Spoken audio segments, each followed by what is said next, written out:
Halo Sobat Tapers, kembali lagi bersama saya, Andika. Pada kesempatan kali ini, kita akan membahas salah satu topik penting dalam dunia pendidikan, yaitu karakteristik inovasi. Seperti yang kita tahu, dalam dunia pendidikan, perubahan dan inovasi terus terjadi. Namun, tidak semua inovasi langsung diterima atau digunakan oleh guru, siswa, maupun institusi pendidikan. Lalu, kenapa bisa begitu? Nah, menurut Everett Rogers, seorang sosiolog komunikasi ternama, hal ini dijelaskan dalam teori diversi inovasi. Dalam teorinya, Rogers menyebutkan bahwa ada 5 karakteristik utama yang menentukan apakah sebuah inovasi akan berhasil diadopsi atau tidak. Yuk kita bahas satu persatu karakteristik tersebut agar kita bisa lebih memahami bagaimana inovasi bisa diterapkan secara efektif dalam lingkungan pendidikan. Sebelum masuk pembahasan, mari kita melihat tujuan pembelajaran. Setelah mempelajari materi ini, mahasiswa mampu menjelaskan relative advantage, comparability, complexity, triability, dan observability. Karakteristik yang pertama yaitu relative advantage. Ini adalah sejauh mana suatu inovasi dianggap lebih baik dibandingkan dengan metode, alat, atau ide sebelumnya. Keunggulan ini bisa dilihat dari segi efisiensi waktu, kenyamanan, hasil yang lebih baik, atau bahkan status sosial.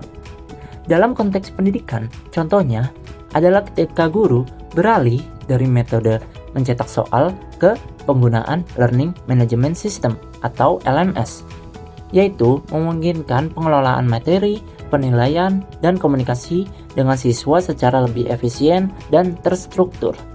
Begitu pula dengan ponsel cerdas yang menggantikan telepon kabel karena lebih portable, multifungsi, dan mendukung kebutuhan zaman. Jadi, semakin besar keunggulan relatif yang dirasakan, semakin cepat inovasi diadopsi. Lalu, karakteristik yang kedua yaitu compatibility. Compatibility adalah tingkat kecocokan inovasi dengan nilai, pengalaman masa lalu, dan kebutuhan pengguna. Dalam dunia pendidikan, misalnya, pendekatan pembelajaran berbasis proyek akan lebih mudah diterima di sekolah yang sudah terbiasa dengan pendekatan aktif, atau penggunaan teknologi seperti smartphone untuk belajar akan lebih cepat diterima oleh siswa yang sudah akrab dengan internet dan aplikasi digital. Inovasi yang terasa asing dan tidak sesuai dengan kebiasaan atau budaya institusi akan lebih sulit diterima. Lalu, karakteristik yang ketiga, complexity. Complexity mengacu pada tingkat kesulitan dalam memahami dan menggunakan suatu inovasi. Semakin rumit inovasi tersebut, semakin besar kemungkinan resistensi dari pengguna. Bayangkan jika sebuah aplikasi pembelajaran memiliki banyak menu membingungkan, fitur yang tidak intuitif, dan tampilan yang tidak ramah pengguna. Meski fungsinya bagus, pengguna bisa merasa malas untuk mencoba. Sebaliknya, inovasi yang mudah digunakan seperti aplikasi Kahoot atau Google Forms cenderung cepat diadopsi karena tampilannya sederhana dan mudah dipelajari. Lalu, karakteristik yang keempat adalah trialability. Trialability adalah sejauh mana inovasi dapat dicoba terlebih dahulu sebelum digunakan secara penuh. Dalam pendidikan, ini sangat penting. Misalnya, seorang guru yang mencoba fitur kuis interaktif dalam LMS selama 1 minggu akan merasa lebih yakin untuk menggunakannya secara luas. Mampu menguji inovasi dalam skala kecil, mengurangi rasa risiko, dan memberikan kesempatan bagi pengguna untuk mengevaluasi manfaatnya terlebih dahulu. Inovasi yang bisa dicoba tanpa komitmen penuh akan lebih cepat diterima.